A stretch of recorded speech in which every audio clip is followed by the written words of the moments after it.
Assalamualaikum warahmatullahi wabarakatuh. Selamat pagi rekan-rekan mahasiswa. Jumpa kembali dalam pertemuan mata kuliah biomekanika. Jadi pada kesempatan kali ini kita masuk di minggu keempat, di mana pembahasan kita pada kali ini terkait dengan pertimbangan rangka untuk gerakan. Pertimbangan rangka untuk gerakan itu sendiri akan dibagi menjadi dua pertemuan, dan pada pertemuan ini nanti akan saya jelaskan mengenai analisis struktur dasar. Nah, tujuan dari pembelajaran ini yaitu ada tiga. Yang pertama, mahasiswa mampu mengerti sifat mekanik jaringan tubuh, ya. Kemudian yang kedua, mahasiswa mampu mengerti fungsi dari masing-masing bagian tubuh yang menyusun dari sistem kerangka manusia. Dan yang ketiga, yaitu mahasiswa mampu mengerti perbedaan dari masing-masing bagian tubuh yang menyusun dari sistem kerangka manusia. Seperti yang sudah saya jelaskan sebelumnya, bahwa konten kita pada pertemuan hari ini itu hanya menjelaskan terkait dengan poin pertama, yaitu mengukur sifat mekanik jaringan tubuh. Kemudian nanti di minggu berikutnya baru akan kita bahas mengenai poin 2 tentang karakteristik biomekanika tulang, kemudian dilanjutkan dengan poin 3 tulang rawan, kemudian ada juga ligamen dan artikulasi tulang. Oke, jika minggu lalu teman-teman sudah belajar terkait dengan deskripsi gerakan anatomi, pada kesempatan kali ini saya akan menjelaskan terkait dengan analisis struktur dasar. Nah, pada dasarnya, tubuh manusia itu tersusun atas beberapa tulang, tendon, ligamen, dan otot. 4 komponen tersebut memiliki fungsi yang berbeda-beda, ya. Dan karena 4 komponen tersebutlah tubuh manusia itu dapat bergerak. Yang menarik bagi seorang ahli biomekanika adalah sifat mekanik dari jaringan tersebut. Jadi secara umum, ya, ketika kita ingin menganalisis sifat mekanik dari struktur tersebut, kita harus mengerti dan dapat membedakan gaya-gaya eksternal yang diterapkan pada struktur tubuh kita, ya, dan kita dapat mengkaitkannya pada perubahan bentuk yang terjadi terhadap tubuh kita. Jadi misal yang disebut dengan gaya-gaya eksternal yang diterapkan itu adalah gaya yang diterapkan terhadap tulang kita itu seperti apa. Misal gaya tarikan atau gaya tekanan atau gaya gesekan, ya, sehingga gaya tersebut dapat merubah bentuk struktur tulang kita, ya. Nah, itulah yang menjadi hal yang menarik bagi seorang ahli biomekanika dalam menganalisis sifat mekanik dari jaringan atau struktur tulang manusia, ya.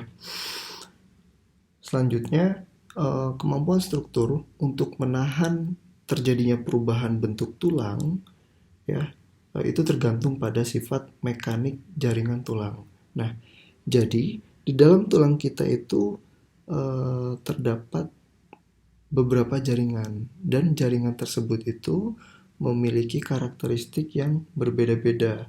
Ada yang elastis, ada yang rapuh, ya,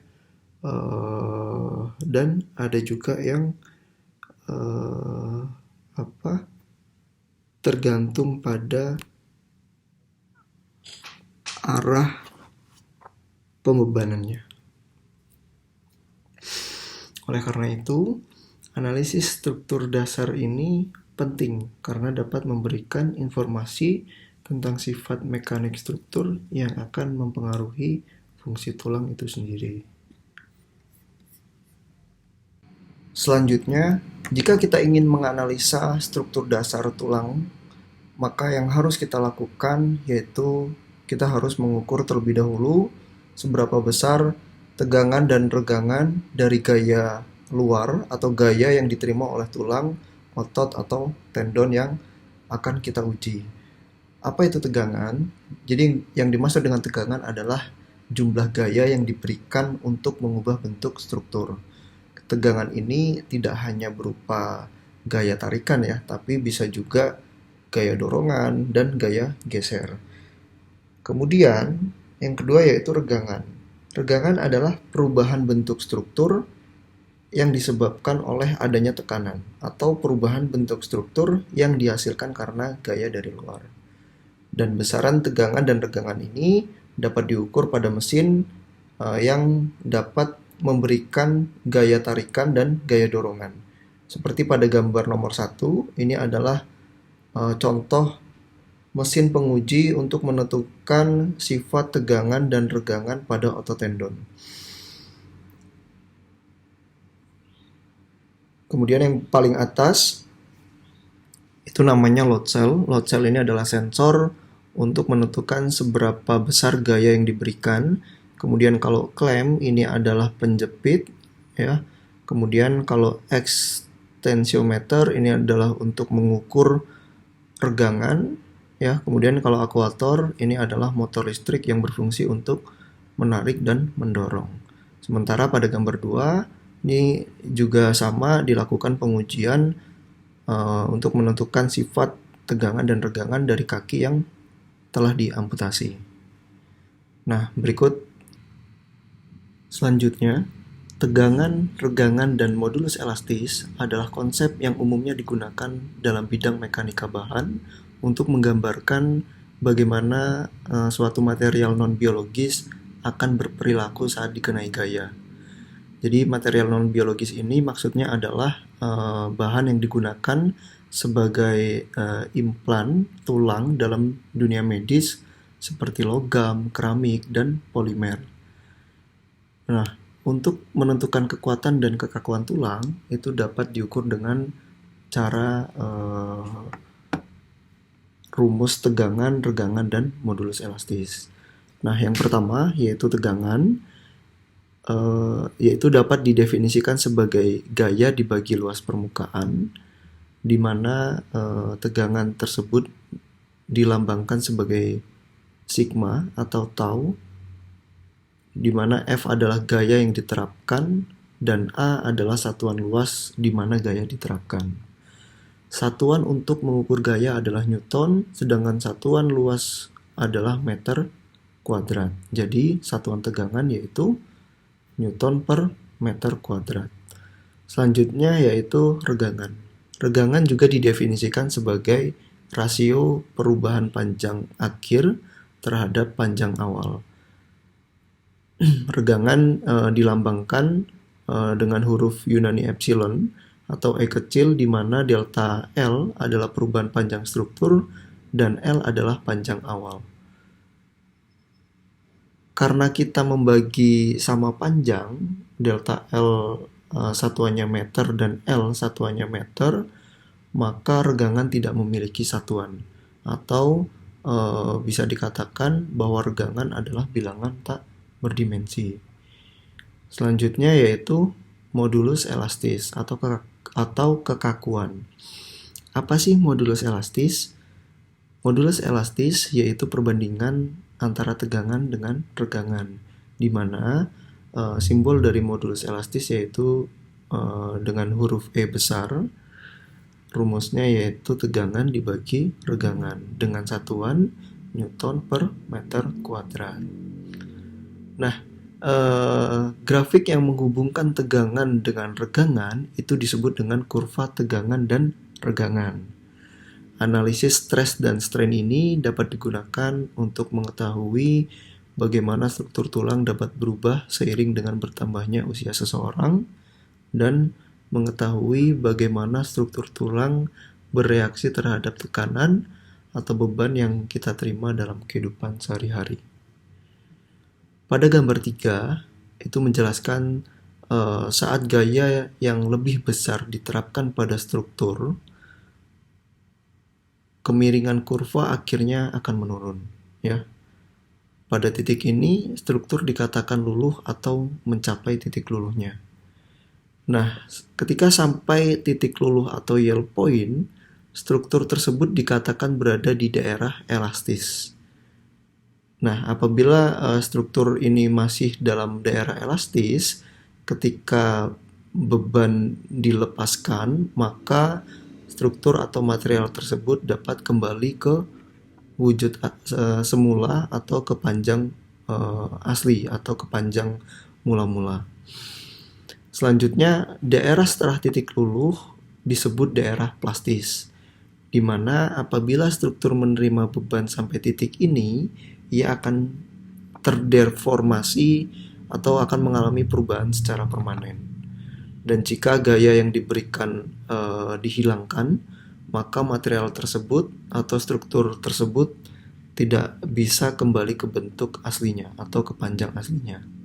Dan selisih antara panjang awal dan panjang akhir yang dihasilkan dari tegangan daerah plastis ini disebut dengan regangan sisa atau residu. Untuk bahan yang kaku seperti tulang, daerah luluh atau plastisnya itu relatif kecil. Tetapi bahan lain seperti logam dan polimer itu relatif besar. Ya, selanjutnya jika gaya yang diterapkan itu berlanjut di luar daerah plastis, maka struktur pada akhirnya akan mencapai kegagalan atau patah tulang. Ya, di mana tegangan dengan cepat akan turun menjadi 0. Analisis tegangan dan regangan itu dapat dilakukan dengan gaya tarikan, gaya dorongan, dan gaya geser. Jadi pada kurva nomor 3 ya, itu tuh dijelaskan bahwa kalau kita menganalisis tulang manusia itu memiliki beberapa karakteristik jaringan tulang. Di antaranya terdapat 4 karakteristik. Yang pertama itu ada anisotropik, yang kedua ada viskoelastis, yang ketiga ada elastis, dan yang keempat ada plastis. Nah, untuk keempat karakteristik tersebut akan saya jelaskan di slide berikutnya.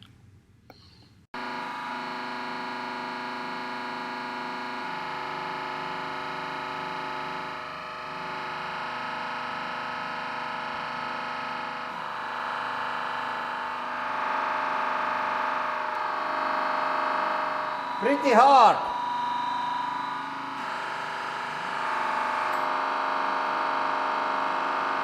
Really hard. Holy shit, it's going to be bad.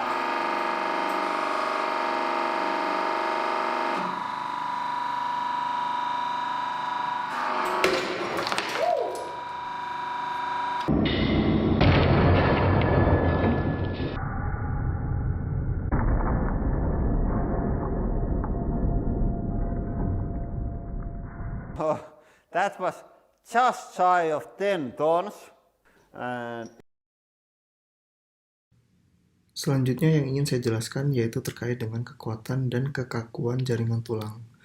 Kekuatan dan kekakuan jaringan tulang dievaluasi menggunakan hubungan antara beban yang diterima dan jumlah deformasi atau kerusakan.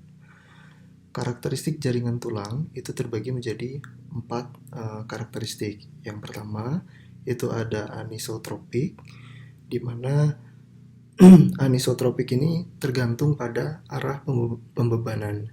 Jadi misal kalau arahnya itu dari atas ke bawah ya, compression atau tekanan ke bawah, maka yang akan terjadi pada tulang kita itu tulang akan terjadi atau mengalami deformasi, yaitu perpendekan tulang ya.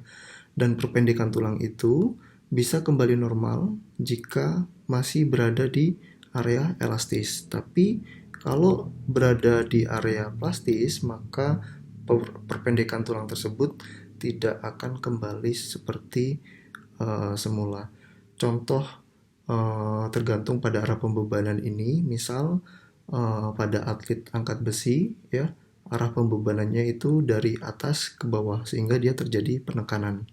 Nah, maka atlet-atlet angkat besi itu tidak dapat bertumbuh tinggi dikarenakan beban yang melebihi dari batas karakteristik jaringan tulang.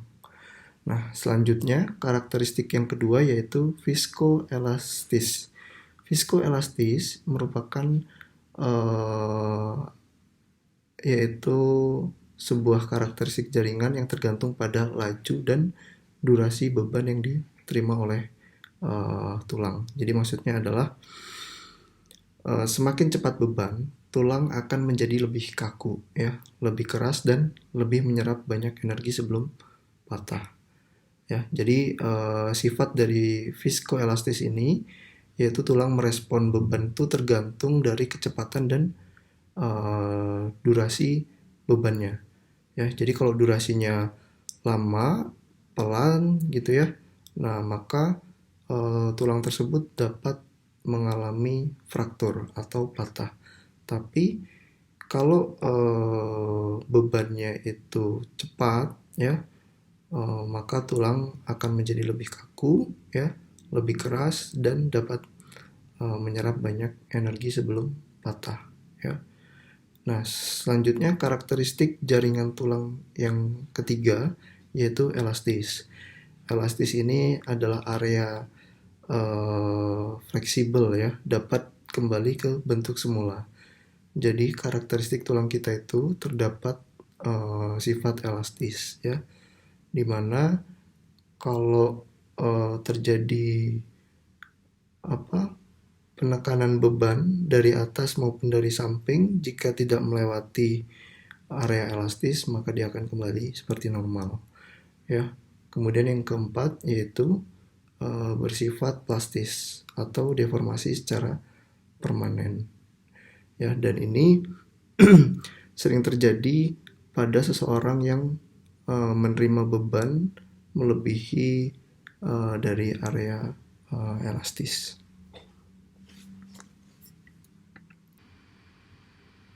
Selanjutnya saya ingin menjelaskan terkait dengan tulang anisotropi. Tulang anisotropi adalah sifat fisik tulang yang menunjukkan adanya perbedaan dalam sifat-sifat mekanik dan struktural tulang tergantung pada arah dari beban yang diterapkan.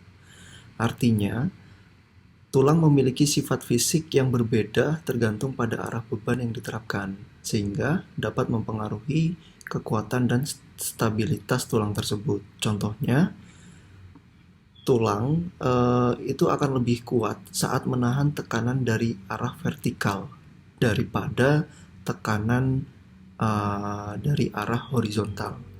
Selain itu, tulang juga lebih kuat saat ditekan daripada ditarik ya. Hal ini bisa dilihat pada gambar bahwa compression ya atau tekanan itu lebih kuat dibandingkan dengan tension atau tarikan ya. Nah, jadi maksimum stres, maksimum tegangannya itu kalau tulang kita ditekan itu bisa sampai dengan 200 MPa, sementara kalau ditarik itu hanya sampai 130 atau di bawah 150 MPa. Nah, selanjutnya sifat anisotropi tulang ini dipengaruhi oleh struktur mikroskopik tulang, ya, seperti orientasi serat, kristal, serta arah dan pola jaringan tulang, ya. Dan secara mikroskopik tulang, jadi jaringan tulang ini ada dua jenis, ada spongy bone dan cortical bones, ya. Nanti terkait dengan pengertian spongy bone dan cortical bones akan saya jelaskan di pertemuan kedua.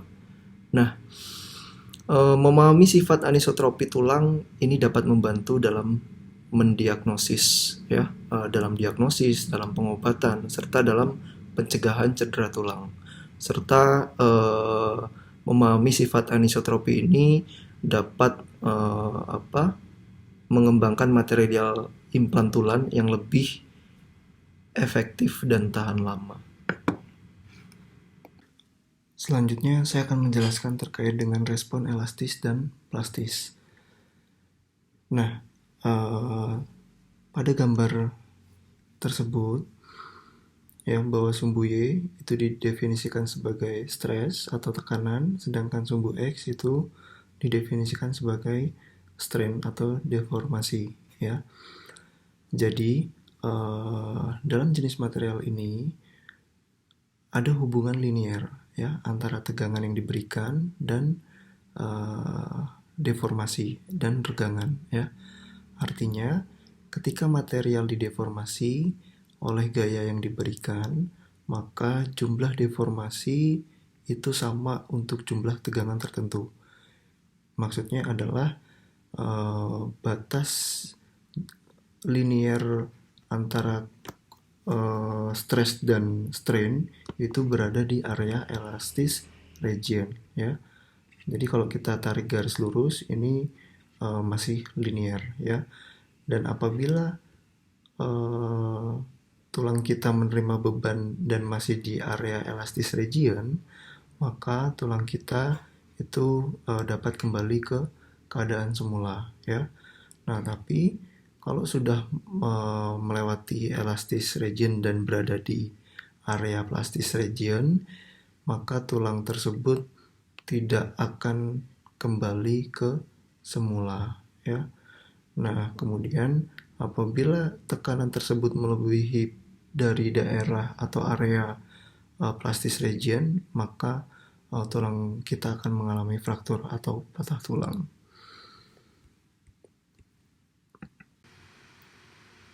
Selanjutnya yaitu terkait dengan faktor keamanan. Dalam aktivitas fungsional normal, tegangan yang diterapkan itu tidak akan menyebabkan regangan yang mencapai hingga ke titik luluh. Ketika struktur dirancang oleh seorang insinyur atau ahli biomekanik, maka ia akan mempertimbangkan faktor keamanan ketika menentukan hubungan antara tegangan dan regangan pada struktur tersebut. Dan biasanya faktor keamanan ini umumnya berkisar antara 5-10 kali tegangan yang biasanya diberikan pada struktur. Artinya, gaya yang diterapkan untuk mencapai titik luluh secara signifikan lebih besar daripada gaya yang umumnya diterapkan dalam aktivitas sehari-hari. Dan jika kita ingin menganalisis tekanan secara langsung dengan menggunakan beban normal dari berat badan tubuh kita saat melakukan aktivitas fisik, maka dapat dengan cara mengukur gaya pada beban kita dengan menggunakan alat force plate ya. Jadi alat ini berfungsi untuk mengukur tekanan atau beban pada permukaan kaki ketika melakukan suatu gerakan. Sementara untuk grafik pada gambar nomor 7 itu menunjukkan bahwa area yang diarsir mewakili tegangan dan regangan pada tibia manusia dewasa selama melakukan aktivitas jogging. Dan garis solid tersebut mewakili tulang yang diuji hingga mengalami fraktur. Selanjutnya yaitu saya akan menjelaskan terkait dengan energi mekanik. Ketika suatu struktur dideformasi ya oleh gaya yang diterapkan, regangan yang dikembangkan oleh material berhubungan dengan energi mekanik yang diserap oleh material.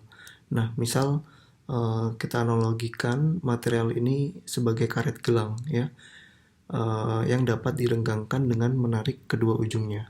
Nah, ketika salah satu ujungnya dilepaskan, karet gelang tersebut akan kembali ke panjang semula. Nah, tetapi dengan demikian karet tersebut akan melepaskan energi yang tersimpan selama terjadinya peregangan.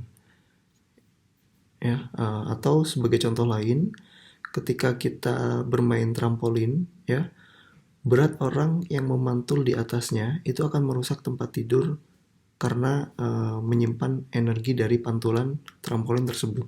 Ya, jadi trampolin memantul dan melepaskan energi yang tersimpan ke orang tersebut. Dan cara untuk menentukan energi mekanik itu rumusnya adalah setengah tau dikali stress dikali strain. Jadi kalau kita gambarkan pada kurva, yaitu jumlah energi mekanik yang tersimpan itu sebanding dengan area di bawah tegangan.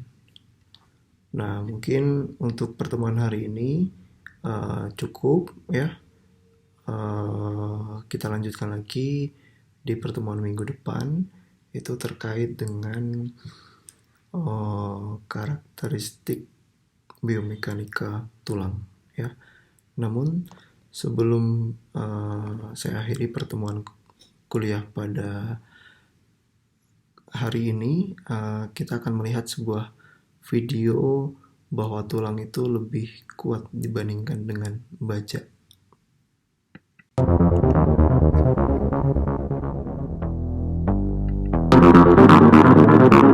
The internal structure, its strength and lightness, is an amazing engineering The internal marvel. structure, its strength and lightness, is an amazing So much engineering so that marvel. this exquisite structure in the bones is an important source of So inspiration. much so that this exquisite structure in the bones is an important source of inspiration for engineers. Developed in such a way as to resemble the bone structure. Through construction techniques developed in such a way as to resemble the bone structure, much stronger buildings are now being erected at a much lower One of the cost. strongest and most practical materials used by human beings is steel. One of the strongest Because and steel is most both practical strong materials and used flexible. by human beings is steel, because Let us steel now is compare both steel strong to the and structure of the flexible. bones in our bodies.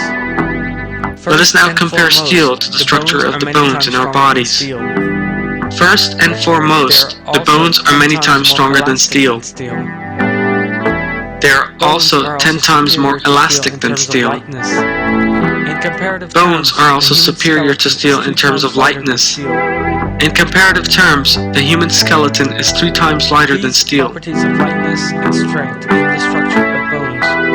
These properties of lightness and strength in the structure of bones are of vital importance. If the bones possessed only one of these features, if they were strong but heavy, for instance, then the human skeleton would be too heavy to bear.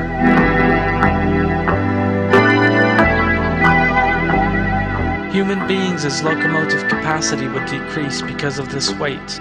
Human beings' locomotive capacity would decrease because of this weight, and day-to-day activities would be enormously restricted. In order to take even a single step. We would have to expend enormous force and energy in order to take even a single step. In addition, these solid bones would be a lot harder and more brittle. They would fracture or break the first time we took a step, or leaped into the air. Were the opposite to apply, in other words, if the bones were light but hard, then something dramatically different would occur. In that event, the body would not have the form it actually does, but would resemble a flaccid mass of skin. Many vitally important organs, such as the brain and heart, would be in danger at every moment. Yet none of these things happen because bones have just the right strength and lightness.